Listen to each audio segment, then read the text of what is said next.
This is modern homesteading. It's timber framing time.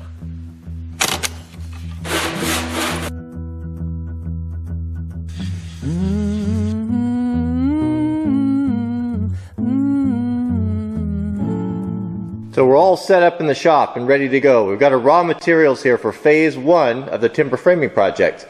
Got some 6x6s here, some older stuff that I cut years ago that I'm going to be reclaiming, pressing back into service. I got a 12 and a 14-foot 6x6 there. Got a 10-foot 6x6 there. You can see these are a bit weathered, been outside, but they're still sound and solid. This one here I just hit with the belt sander, so they do clean up really nice. It doesn't take very much. And then of course here is the new stuff that I cut from Doug Firs on the homestead. And those are all ready to go. So before I get started, I want to kind of talk about the basic set of hand tools that a guy needs for timber framing. You don't really need a lot of stuff. What I have is definitely not the best. You can do better and there's fancier high-speed stuff, but this is a good solid set and can get you get the job done for minimal price.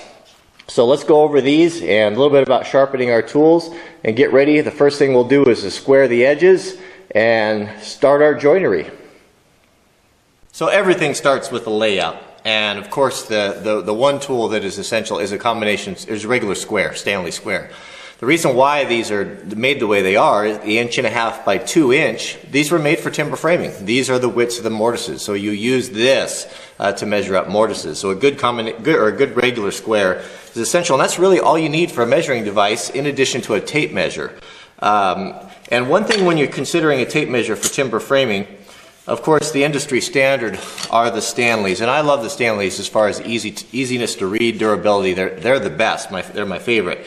But when we get into timber framing, we need more precision than that. And so a tape that I really like for layout is it's a USA-made tape by the US Tape Company. And the reason why I like it is the first 6 inches is laid out in more detail. So we've got actually 30 seconds of inches there. If I put these two tapes together, you can see that they have twice as many lines at the first 6 inches there. I'll pull that up there.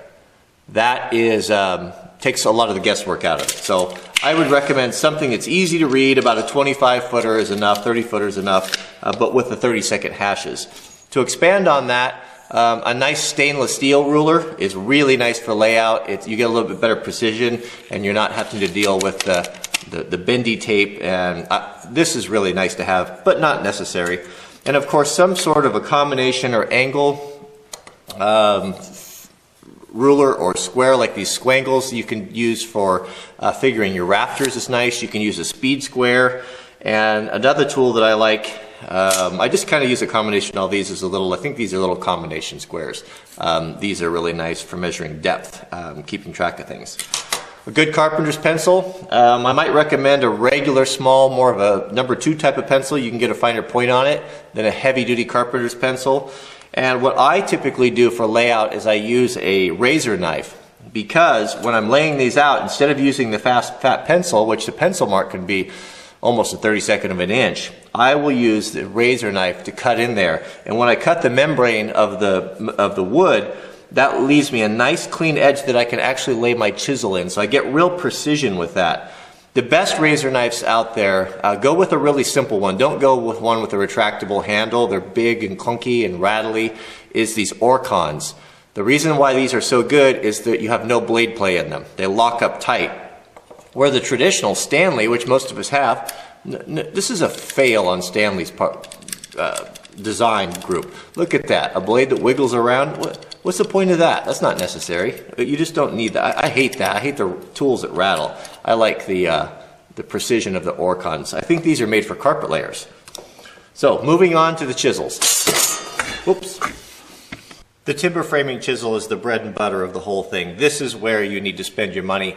This needs to be your most valuable, your most valuable and treasured items that you need to take the most care of, because this is where the rubber meets the road here. So 3 chisels typically for timber framing. If I was going to buy the first one, it would be 1.5 inches. So you can see these are Robert Sorby chisels, made in England. They're the tang style, so they have like a tang blade that goes into the handle. A lot of the older ones have a cup style or a socket style which fit in there. Either one is good, and a lot of the old vintage chisels are really nice. These are new chisels. You can purchase these. They still produce them today. But you can see a nice heavy chisel grind on it, and these need to be some of your sharpest tools. My second, also leather covers. You want to have a cover for them. It's amazing how easy it is to ding up these edges, and with the dinged up edge, you know, your work is so much harder and it's not clean, and you can't have it. It's not acceptable. My second purchase would be a large, this is not actually considered a chisel, but it's considered a slick. And what this is done, I'll show you, is for flattening out tenons and lots of other reasons. It's basically just a plane. 3 inches, 3.5 inches is ideal. This is a vintage one. This is from 1837, a beautiful laminated steel. You can see the 2 steels in there from the grind. Fantastic tool, very old. This is a socket style you can see here where the handle actually fits inside. Real treasure. These need to be sharp, sharp, sharp. All that, if you're asking about all that goo on there, that's Obenaufs. When I store my chisels in the leather can actually corrode metal. So I just pack them full of Obenaufs, and I don't have to worry about that. It preserves the leather and keeps the chisels safe. And then, of course, the third would be a 2-inch timber framing chisel, same as the first one, Robert Sorby. Good chisels will have a metal ring around them here, and it's for if you strike them with your tool, whether you use a poly type of a mallet here or a wood mallet, it protects that from mushrooming. And I have beat on these chisels for a long time, and they really hold up well. There's no issue because I use these. These are softer than the wood. You don't want to strike on this with metal. You'll destroy the handle, and you'll end up making a new handle. The mallet, of course, you can have several options. Some people prefer, a little bit maybe more purists would prefer a hardwood mallet. That's fine. I have used both, but I do like these when I'm doing detail work because oftentimes I'm looking at the chisel end and I'm hitting this blindly, not watching it. And if I get sloppy or tired or lazy and I don't hit this square, it doesn't tend to glance off and hit my hand because it's just a little bit rubbery and sticky. So it really hangs on to the end there. I really like them. I've used these a lot, and they're just my favorite. So let's move on to drill bits. Do you get as excited about drill bits as I do? If they're the right ones, I do. Man, I am so excited to get started with the joinery in this project. It was so fun this morning. I got up early and got all the timbers situated. They're all sitting there nice and proud on their saw ponies, and the tools are sharp. And I have missed this, and I'm just so excited to get involved in this, and so excited to bring you guys along. I hope you don't mind. I'm going to go into a lot of detail on stuff, and hopefully someone who wants to take on one of these projects and do it as a hobby, maybe do a little woodshed or maybe a little arboretum type of deal or an entryway on your house to jazz things up, will give you the tools and the knowledge to do this, and we can kind of learn together, because I'm not the foremost expert on this. I am kind of self-taught from library books, and I enjoy those of you who do have more experience than I do commenting, because I learn a lot, techniques, and that's helpful for us. So we are the community here. This is how we learn. We're here because we want to learn, and we're all learning together. So did you click the thumbs up?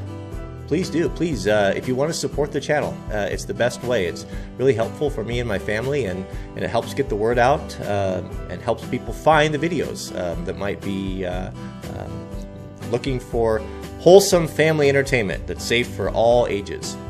So let's go on to let's see, what we got, 11.0. 11.0, we'll finish up the tools and get started on squaring the edges. So thanks for watching, and we will see you guys on the next video.